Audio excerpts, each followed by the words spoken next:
Kiirettä pitää. Tuntuu, että nykyään kaikkien pitää ottaa enemmän vastuuta ja saada enemmän aikaan pienemmillä resursseilla. Jos siis tulee tilaisuus tehdä asiat helpommin, siihen kannattaa tarttua. Meille tilaisuus tarjoutui, kun kuulimme OIFin tarvikepalvelusta. Sen jälkeen kaikki on sujunut kuin tanssi. Ei enää säntäilyä ympäri toimistoa tarkistamassa, mihin tulostimeen tarvitaan mustetta tai uusi värikasetti. Ei enää halvimman tarjouksen metsästystä internetissä. Ei enää läjäpäin laskuja monelta toimittajalta, eikä enää suttaavia halpiskasetteja, joita kokeilimme kerran.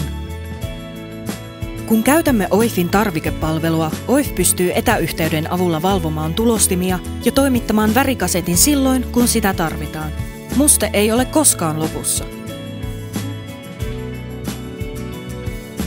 Meidän ei myöskään tarvitse maksaa etukäteen tarvikkeista, joita emme välttämättä tarvitse kuukausiin. Ja arvatkaa, mikä tässä on hienointa. OIFin tarvikepalvelu toimii merkistä riippumatta. OIFin tarvikepalvelu on tehnyt hankalasta, aikaa vievästä ja kalliista prosessista paljon helpomman. Se on minulle tärkeää. Miksi? Koska minun tehtäväni on varmistaa, että työntekijät voivat keskittyä työhönsä eivätkä tulostimiin.